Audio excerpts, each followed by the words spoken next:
All right, ladies and gentlemen, boys and girls, children of all ages, welcome to the Dockside at the Bay. I am Vinnie Suds, here with Kim as always, and we are here to talk all about the multiple-time daytime Emmy Award-winning Let's Go the Bay. Kim, how are you today? Doing all right, Vinny. Doing all right. It's kind of a warm evening here in Chicago, but it's not snowing and blowing, so I guess I can take that as a win. Absolutely. Anytime it's not snowing in Chicago is a good day. No, we are here to talk about the Bay, and Connecticut is very humid out, so I mean it's kind of the same thing going on.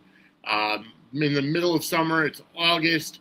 This coming Sunday night, folks, is going to be the 2026 Sudsy Awards at 8 p.m. Eastern Time, right here where you're watching this episode, and we're going to be live. Kim will be a presenter. Angela will be on hosting duties with me and be a presenter. We have Donald Peebles, one of the newest members of the Suds and Squirt Circle Media family. We have Veronica and Tori Sloan, who are going to be presenters. Jenny Sell, as well, is going to be a presenter, along with multiple other podcasters in the wrestling and soap genres. So we are going to have some fun. Definitely. Definitely. Also, before we get into any fun stuff, I do want to go ahead and give my warmest condolences and love to the family of Dory Funk Jr., passed away earlier today at the Double Cross Ranch in Amarillo, Texas. 85 years old, I believe. WWE Hall of Famer, and all around fantastic trainer. Trained a lot of the guys that came out of the Funkin' Dojo for the 90s, like guys like Kurt Angle and Test and the Mean Street Posse and Mark Henry and so many other people that came out of that Funkin' Dojo. So our condolences and love go to the family of Dory Funk Jr. All right. So, with that said, we are going to be talking all about Season 8, Episode 11 of The Bay. We're getting into not only Caleb's backstory, but also some of Adam's backstory. Yes, we definitely, we seeing, like, just... for starters, not even being in Bay City, but having like the episode, primarily taking place overseas in Italy. Mm-hmm. I mean, that already sets us up for, new storylines and new sort of developments but also flashbacks. And we get to see this backstory play out. It's a very different, it kind of reminded me of when, that early Bay the Beginning with Pete in New York. Where you're just entirely taken out of the one world and put in another, and you're seeing these flashbacks and you're seeing these moments. Also, and it was a very creative way to go about it, I thought. Also, when Pete and Daniel were in, was it Prague or Belgium or? Right. Yeah, but with this, since it was showing the past, right? That's what made me think a little bit more on the New York angle. But just I appreciate how like they just decided to just throw us into this other world just to explore this. I thought that was pretty unique and pretty cool. It was really good, and this takes these next two episodes. I believe it's Vinny Vidi Vici, meaning Live, Laugh, Love. Yes. Part 1, and next week will be next episode, part 2. Mm-hmm. And I believe it takes place 3 years before current Bay time. So I think it was 3 years. Yes, I think so too. And the only thing that I'm going to criticize is them not using subtitles for the people speaking Italian. That was something that I flagged as well, that I noted. I don't speak Italian. I wish that I did. I've tried to learn it. I tried to learn it on my plane ride to Italy to visit my brother a couple years back when I visited him in Rome when he was studying there. I had the little dictionary. I had, the little, what's the name of the app? Duolingo. I was trying to prepare myself, but let's face it, people said that I would resemble, look like I lived there, or look like, because I do, my dad's Italian. So people were saying, oh yeah, you'll blend in. People think you're a native, learn a little bit of Italian. nobody thought that of me. Nothing came close to that. But I wish that I knew Italian. I do not, and therefore it threw me a little bit when they didn't include any subtitles. I'm like, I guess we're just supposed to just really, really be paying close attention to, I don't know, if they're gesturing. Yeah, I mean, Italians, we talk with our hands. I mean, I'm full Italian, so I talk with my hands. Yeah. Hey, but it's half Italian, half Polish, according to the 23andMe. Yeah. With the ancestry. And the percentage for Polish is slightly more, and my dad was slightly disappointed in that. No, and it's like I took Italian in high school. I took it my senior year of high school to get the easy A because I taken so much Spanish throughout my high school years, and it's very, very similar. Yes, I took Spanish as well. There is an overlap with the Romantic language and everything. Exactly, like yeah.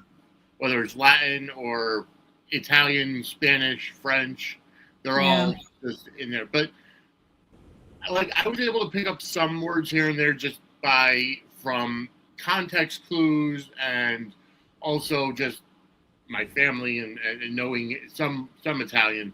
Right. But then it's like in the first scene where Caleb is talking to the lady who's the landlord to rent out the house. Yes. I would have loved to know exactly what what they were trying to say because, Caleb had to get through his wonky Italian for her to understand even something about a month or two, how much for a month. And, it's like he could have gotten ripped off. I mean, he's giving her 2,000 euros and whatever. And it's just, but no, there are some instances where it can be effective to like not have the subtitles and you don't necessarily, but you're introducing the character in a new spot.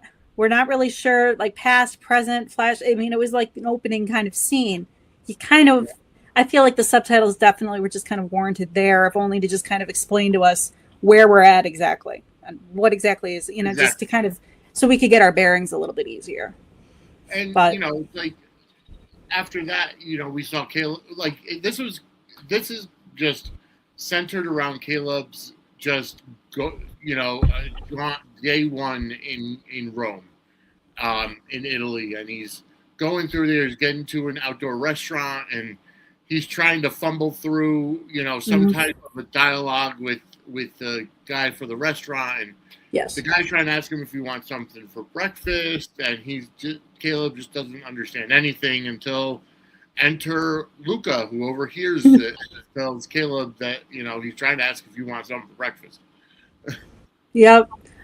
No, leave it to the handsome translator to enter stage left and come in and just kind of help out the situation. And very so convenient that he just happened to walk in just at that opportune moment. But there is definitely the chemistry between the two of them. And this is coming from someone who loves Caleb and Daniel together with all her heart. Right. I will say Luca and the chemistry there was just like, as soon as they kind of saw each, I was like, oh okay. Yeah. It's what the kids call a meet cute, I think, or yes.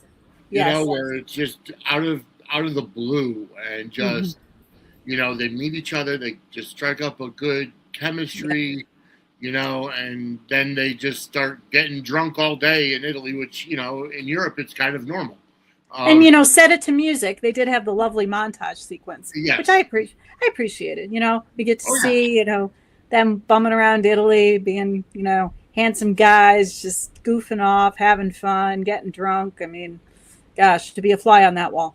I would have loved to know the dialogue between the Caleb and Luca and the two girls that are coming down the stairs and they're trying to get with them, because here's the situation.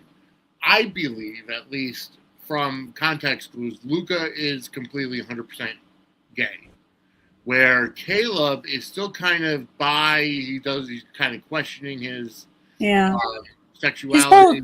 This whole trip is really to kind of figure things out to a degree, but I think he's trying to kind of get out of that kind of uncertainty sort of space, kind of little self-actualization and figure things out. But we do get that to get over his ex-girlfriend, ex-fiance. That too. Yeah, Becky, I believe, is her name. Yeah. We saw a photo of her, and we saw that whole situation. So, and it had been alluded to when Key comes to town. They do mention Becky as well. But now we actually, we see the photo and we get the clues that he needed a little time and space away to try and figure things out. But it seems like from everything that Luca is kind of, just given the way they hit it off so nicely and they're getting drunk and they're running around, it seems like Luca's a little bit more, kind of is the one that was needed to kind of bring him out of that kind of uncertain sort of space. Yes. Good companion for the moment. And that's what it is. I mean, the entire montage with the music and the singing and everything, just like having a good old time in Italy. It's his first night there. Yeah.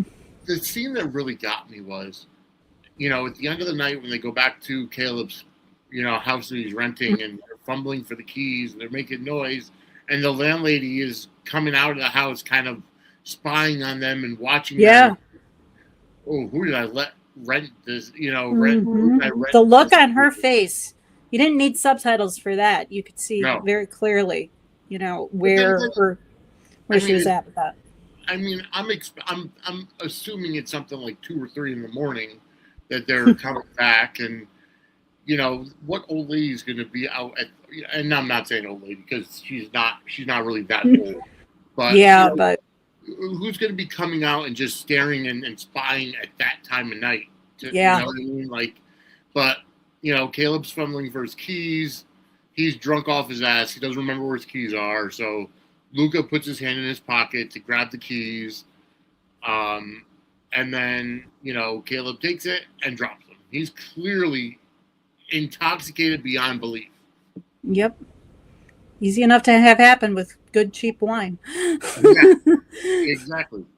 No, that's what my brother always said, that the cheaper wine was the better wine when he was in Italy, when he was in Rome.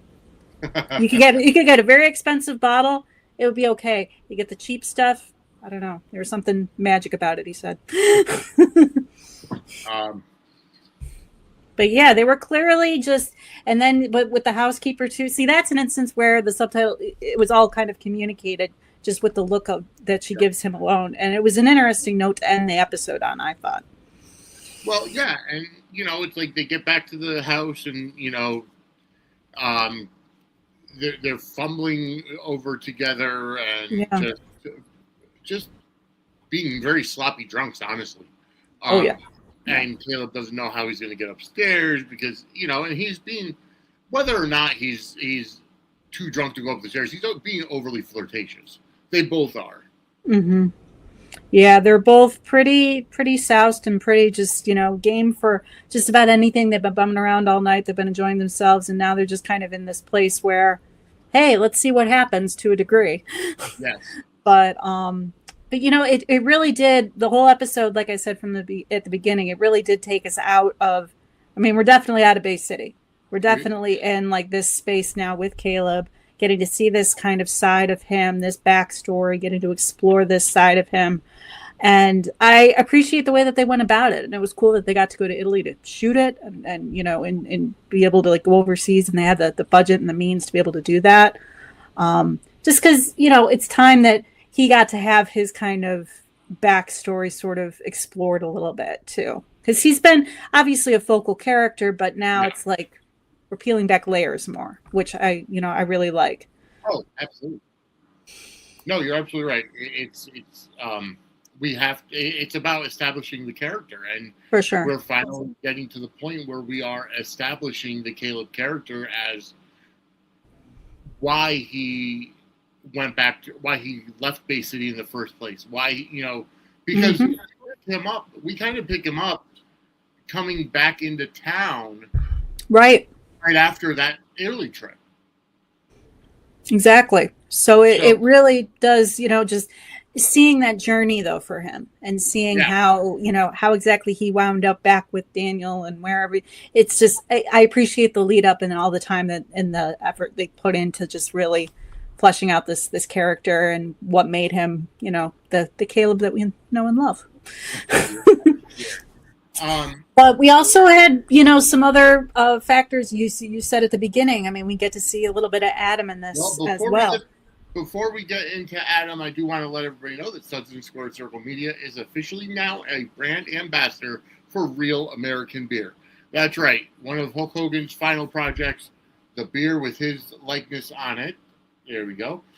We are now brand ambassador for them. So you can go to therealamerican.com, use promo code SudsMedia for 10% off your purchase, but also watch, because every time there's a Real American Freestyle event, and not only do we do the freestyle on our Real American Freestyle afterwards, we're going to be hosting a Real American Freestyle party on our Discord, starting with RAF not 12, because I'm not going to be home for 12, unfortunately.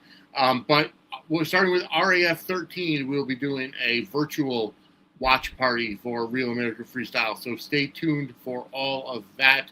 But again, go to therealamerican.com, use promo code SudsMedia for 10% off your purchase, and stay tuned for more content regarding Real American Beer. All right. So moving on, we had talked about, I brought it up, and you were just about to bring it up that we're starting to get the backstory of Adam also. We definitely, it's when in Rome, we see him, kind of, it opens, we get to see him. He is in bed with a very pretty Italian woman. Yep. And that just kind of sets things off for our Adam flashback. I mean, he gets up to take a phone call though. So despite the fact that there's a gorgeous woman in his bed, he's just, got to get up and, see what's going on, see what's what. And, you learn that it's, Tam, and are we calling her a ninja at this point still? Well, I mean, that was the original time of Ninja Tam, but yeah. The one thing that I learned from this phone call is that Tamara kind of doesn't really know anything. She's being used as a pawn. Yeah. Yeah. Because apparently, Steve Jensen wanted her to call this number. She didn't even know it was Adam. And right. Adam, of course, Jensen is mixed up with it somehow. Yeah, of course, yeah. Yeah. But then Adam tells Tamara to tell Jensen to get out of town and kind of just run. I mean, we have like all of these sort of factors. We got Tam in the mix, we got Jensen in the mix, we got Adam in the mix, we got Italy going on. It's like everything kind of like not convoluted, but everything was just kind of, it was a weird, like perfect storm of stuff that was happening all at, the same time. And then we throw Blackwell in the mix too. Yeah. Like, it's just like, okay, we're just going to take like all of our like kind of villainy side quest characters and throw them into like this, situation now. Let's make sense of it. Yeah. That's all there is to it. Let's make sense of it. I mean, we'll find out more as we go along, but at this point in time, it's like Adam just makes that first initial contact. He's kind of brought into the mix by Jensen. Right. So which tracks, of course you're going to take, it's like a villain handoff. It's like they're like in like a baton, thing, like passing the baton on from one to the other or something like that. Exactly. But, yeah, having them mixed up in it, it's just such a thing. There's also kind of a funny moment with the croissants. Why let bread go to waste? Yeah. It's kind of an interesting, even though croissants I associate more with France than with Italy, so I don't know. But I get that. But yeah, no, it's just kind of an interesting sort of, not B story, but interesting to kind of have in the mix with everything that's going on with Caleb and with Luca. Kind of, keeping tabs on everything that's, all the baddies and what they're up to, and keeping tabs on them as well. You're exactly right, because thinking about it, because when Caleb gets back, I mean, do you think this whole thing stems from Caleb? Because, it's they placed a lot of emphasis on it. Could, honestly, that could be an interesting wrinkle. That could be an interesting thing for them to kind of, like a thread for them to tease out if they wanted to. Just because they go to so much trouble to establish that, Yeah, he was in Italy. Stuff happened. Right. Other things are happening too. You got to wonder if maybe like, he's going to get kind of thrown into like that crazy tangled mess. Well, we'll have to see how everything plays out, because obviously with the next episode is the continuation of Vinnie Vidi Vici. Well, if the show's going to travel and do 2 episodes worth in Italy, you got to figure they're going to amp up the drama as much as they can while they're over there. Get their money's worth. You are exactly right. Sorry about that. But yeah, no, you're exactly right. And it's going to be good. I like seeing the different characters. Yes, I wish there were subtitles, so that I could follow along with the dialogue. And that's something we got to talk to Gregory about. But yeah, it's just, I really feel like this kind of set things up very well to kind of understanding the psyche of Caleb, because he felt he had a very bad breakup. He gets out of Dodge and goes to Italy, wants to find himself for a month, meets this handsome stranger, and they just have this great night together. And then, we'll follow along next week and see what happens next. But yeah. And you got to wonder, too, if maybe this handsome stranger who he has this lovely time, if there's a connection. I mean, they're doing a lot to, show us this, show us Luca and show how charming and lovely and handsome and good guy. He could be mixed up in some of, who knows? And you think it's just so interesting that after everything happens with Daniel and Adam and the whole thing in Puerto Rico, wouldn't you know that that's when Luca decides to call Caleb? Exactly. Because that's what set this whole flashback up about, the whole thing. And then you have Caleb remembering about the night on the beach that was being referenced. And so, yeah, we'll have to see where everything goes. They set up a lot for us. They planted a lot of seeds, and now we just got to see where they're going to go and where everything's going to land. But it was a cool way, as I've said from the top, it was a cool way for them to go about it. Just incorporating the flashbacks, incorporating just where these characters are at, and showing how they got there, and in a new destination that makes me want to go back to Italy in the worst way. It's on my bucket list of places to go. I've never been there yet, but I do want to do a tour of Italy, kind of find my ancestor, or not necessarily find my ancestors, but at least, where they came from, and, just experience Italy, go visit the Leaning Tower of Pisa, the Colosseum, all of, I wouldn't even mind going to see Vatican City. Hey, I did it, and I was only in Rome and Venice, and I was only there for a week, but I swear I could have stayed for, a month and still not seen everything I wanted to see. I want to go to see Venice. I want to go see Sicily. I want to go see, what's the town that's covered by the volcano ash? Pompeii. Yeah. Mm-hmm. I want to. There's so much. It's just such a rich, beautiful, gorgeous, amazing, cool place. My brother got to spend his honeymoon there, and they were there for 2 weeks, I want to say. Saw a lot. And a friend of mine actually did a bus tour, I want to say. Wow. But said it was an amazing way to just see everything and experience everything. And honestly, I want to get back in the worst way. And watching stuff like this just makes it all the more just, got to save up my pennies, though.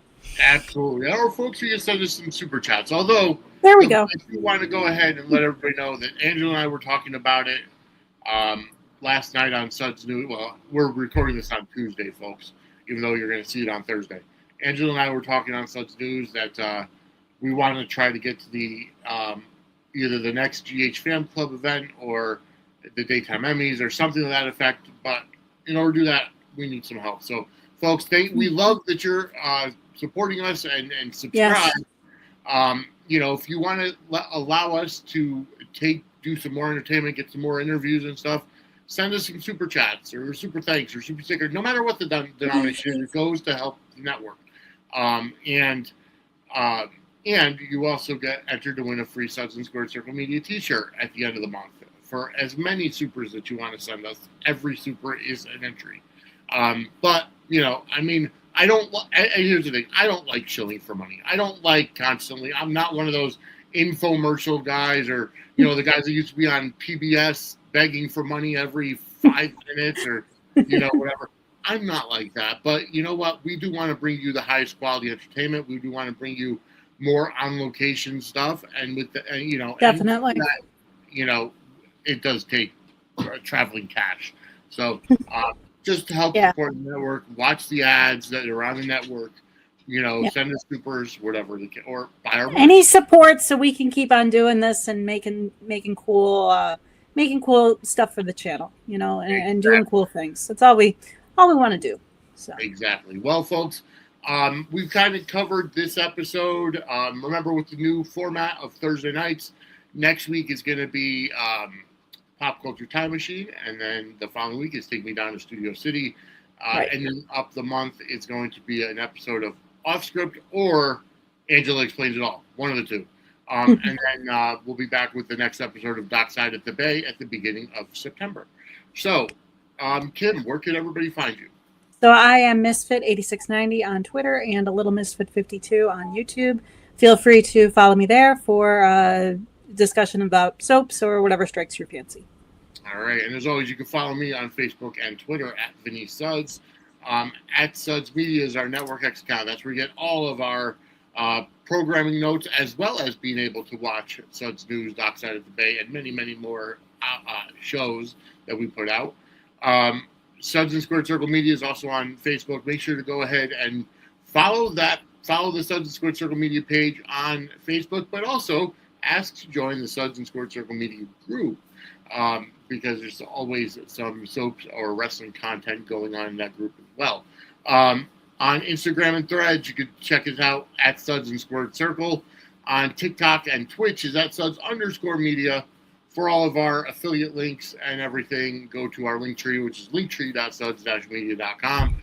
But for all of our shows, all of our content, especially what you're watching now, make sure to like this video, subscribe to the network, and turn on the notification bell. Go to suds-media.com for everything for Suds and Squared Circle Media. And, help us out. Support the network. We always appreciate our fans. We always appreciate the support.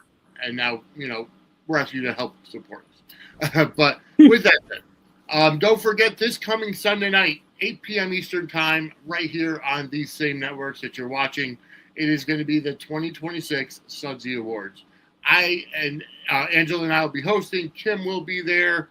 And we'll have many more of podcasters from the wrestling and soap spheres with us on the Sudsy Awards. And then next Monday, we'll be back with Suds News. And remember, next Tuesday, the 11th of August, is going to be our fall preview show, in which we're going to have multiple people on to talk about some of the new content coming to Suds and Squared Circle Media starting this fall. But we are out of time. So for Kim, I'm Vinny. We will see you next time as we go dockside at the Bay. Have a great night, everybody. Take care, everybody.